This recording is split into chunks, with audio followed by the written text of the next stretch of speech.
Welcome, Mr. Ravin, to our town hall. So Mauritius has demonstrated leadership in embedding sustainability. What are some of the key standout strategic achievements in your area of operation, Ravin? That you miss, what are you most proud of from your 2024 cycle? Good, thank you. Thank you for having me. I'm not going to compete with Charles around where to host next year's event, whether it should be Mauritius or Oh, we'd Kenya. all love to I come to think Mauritius. I think we would lose hands down with Kenya.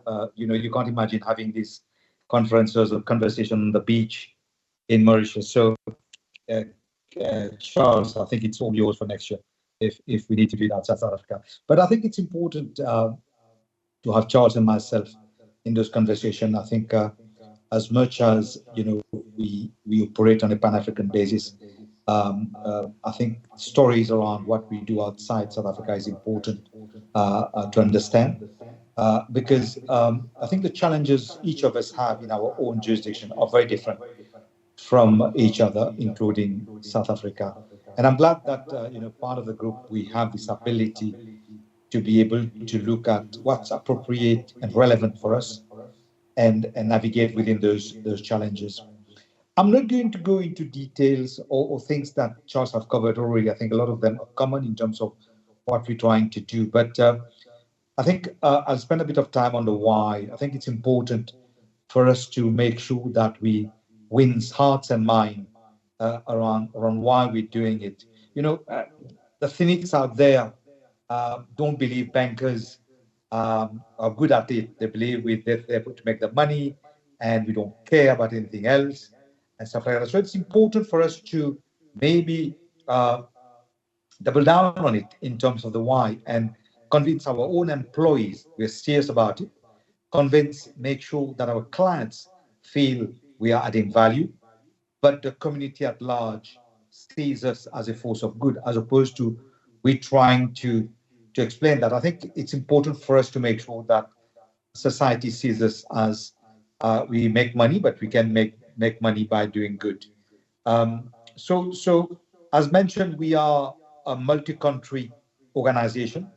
We're not typically an international bank. We've got different competitors, different regulatory framework, different environment in which we operate, and I think it's important we have specific solution to the issues we are faced with. I think I would define sustainability as having a lasting business, sustainable business, and that's is take the test of time and making sure that we operate in that way. A lot of people ask me the question, what is the difference between ESG and sustainability? And it's one that's people difficult to answer. Um, and I think I'm glad that we talk more about sustainability as opposed to ESG.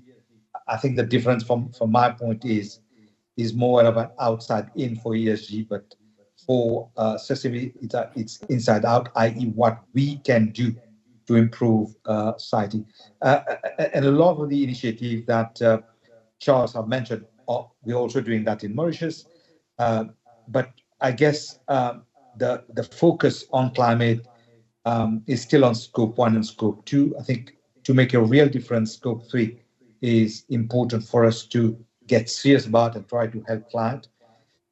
Colleagues, I mentioned climate more because in Mauritius, we are disproportionately impacted by what's happening to climate. We don't emit as much, but the impact of climate change is just enormous on Mauritius. Tourism is important for us. The coastal region, the beach is important for us, and we've seen flash flood, a lot of them over the last 2 3 years, and the impact is huge. The question for us is also where do we allocate resources? Do we allocate resources on mitigation or adaptation? Do we focus on greenhouse emission, or do we focus on making us a more resilient country? And it's good also for banks like us. Colleagues, you might think, we are in a country where tourism is a big part of the GDP. we fund a lot of hospitality sector. Imagine if erosion keeps on coming on our beach. Some of the asset we funded might not have value to cover what we funded. So it's in our own interest to ensure that these conversation around mitigation, around climate change, is there top of mind. So the way we look at it is also making sure that we're leading from the front, the leadership commitment to this. And I can tell you, I'm sure it's across ARO, but at least in Mauritius, at the board level, this conversation happen at every and single board, making sure that the conversation is having at a strategic level and pushing leadership team to ensure we're executing on that. But also, we won't be able to do that alone. So partnership and partnering for impact is something we're focusing a lot on, working with a number of stakeholders to ensure we are doing that. A bit on climate, but also on D&I issue, also on health, for example. We partnered with the Ministry of Health in Mauritius a couple of years back, but again this year on cancer prevention and so on. So partnership is something that we are looking at. The last point I'd like to make, I think we need to ensure that we've got measurable outcomes so that we all can look at and see whether we are delivering on promises we've made. You know, a lot of those talks happen, but if you don't have KPIs and measurable outcomes, we will not make progress. So it's important that we measure what we're doing and see that the intended outcomes that we have thought of, we are delivering on those. Wonderful, wonderful. Thank you so much. Ravin, just to stay on you, can you maybe give an example of some of the enablers that you apply in your business just to embed this culture with your colleagues and the staff complement as well? Yeah, thank you. I think it's an important one. And I said the leadership commitment is important. The tone from the top is important, but also allocation of resources is important.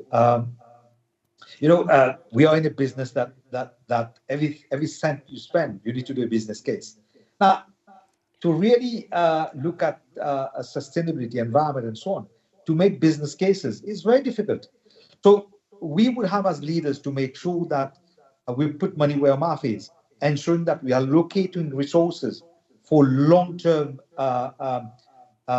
outcomes, and we have to be deliberate about it, making sure that we believe in it, but we allocate resources. As I mentioned, it's always difficult to look at things in abstract, to say, we need to put resources and we'll get the benefit in the long term and not measurable. So again, I think it's important for us to make sure that we allocate resources appropriately.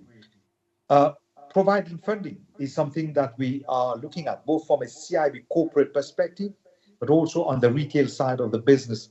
For example, EV cars, electric vehicles is something that Mauritius has promoted a lot, and we've put up products to be able to do that. Most of the clients, when they come to you, including the corporate client, they come to you, they say, all right, I'm going to invest in a sustainable business project and so on. Are you willing to give me a reduced pricing on funding on sustainability? And these are real conversations that bankers face regularly. So finding ways and means to make sure we reduce costs of funding for them is important. So in Mauritius, we've just partnered with Proparco to get a line of credit at a concessionary rate with them to be able then to pass on to the client. But we're also getting technical assistance from Proparco to help us in those areas. I think, as mentioned, the tone is important, leadership commitment is important, measuring outcome is important, making sure we allocate resources, even if we can't see the immediate benefit, is important, and we need to believe in that. As mentioned, we, as an industry, we would have to double down on it, and we'll have to make more effort, because people don't believe bankers or the banking industry is serious about it, and we're just there to make money. So, it's important that At every conversation we have, we do that. But let me take a last point on this. I think attracting talent in organization, retaining talent in organization is also important, that we are serious about this. Colleagues joining us want to know whether we're serious about sustainability. And the new generation is key in the way they look at things. So I think as a value proposition for employees, I think it's important we're very, very serious about this. Thank you very much, Ravin. Colleagues, quickly, in the interest of time, I want to maybe come back to yourself, Nondumiso, as well as yourself, Charles. Maybe just give a sense of, quite briefly, give a sense of what are some of the policy shifts that we need to start seeing to help us advance some of the challenges we see in these areas, whether it's around sustainability, also around driving more financial inclusion. So if I focus specifically on financial inclusion within our sector specifically, because the issues are quite clear. In fact, some of those have been well articulated in the SONA, but also in Operation Vulindlela 2.0. And the issues are really around how do we unlock subsidies for those segments that need that support to access home ownership. The second one is land. So how do we leverage what we have to support the affordable housing segment?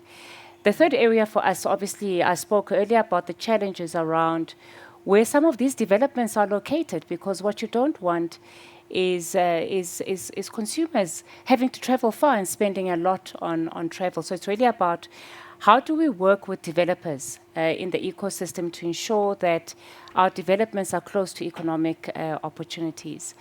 And then, as always, and I love the narrative from both Kenya and Mauritius, it's strategic partnerships. How do we enable policy that unlocks strategic partnerships that address the very pain points around this particular segment that we are in?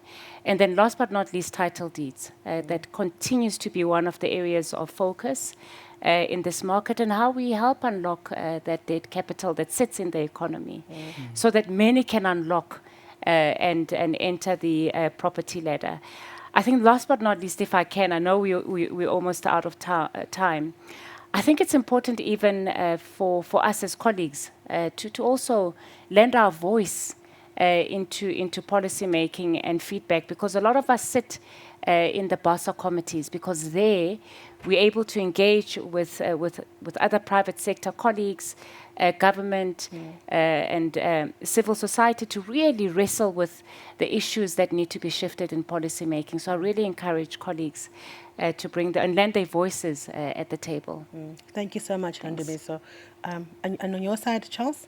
Yeah, thanks. I do realize we are really out of time, but I think for me, I'd say, and I think Ravin said this, it's important, that when we look at this subject, we look at it holistically in all our operative markets. We've got different developments happening at different parts of this continent, and I think we've got the advantage of being a Pan-African group that has got roots, and presence across all the parts of the continent. And I think we need to challenge ourselves more, both at a group level, but also at markets level, to see how do we begin to influence for an Africa that looks more the way we would want Africa to be in. And that's really a place of putting your hand up, in our markets and playing a role in these policy conversations. In Kenya, we just, the Central Bank of Kenya just put to market the Kenya Green Finance Taxonomy. It's really new regulations around how we look at climate risk and how we manage it. Absa Kenya was part of the financial institutions that were on the table, debating, and talking about what do we go for, what do we not go, what are the trade-offs, what are the opportunities and risk, and it's glad to see these things, incorporated in new regulation, because doing that, as an institution also allows us to be in a better position, to achieve compliance. But I think lastly, and I think both Ravin and Nons spoke about it, it's really the place of colleagues. We are a big institution with well above 30,000 colleagues across this continent. And that's a big force that we can use to go out there and really leave a mark. So, we've got all these programs around colleague volunteership. I know they are big at a group level. They are big at a country level. In the coming month, we have a day that we're calling Be the Difference Day, where all colleagues in Kenya, the 3,000 of us, we step away from the office for half a day and we spend that time doing good in the communities. And I think it's things like this that will help us to achieve what Ravin said, the real perception of our bank as not being just a capitalist institution, but a true force for good that is committed to making a positive difference in our communities. 100%. No, thank you so much, Nondumiso, and to yourself, Charles.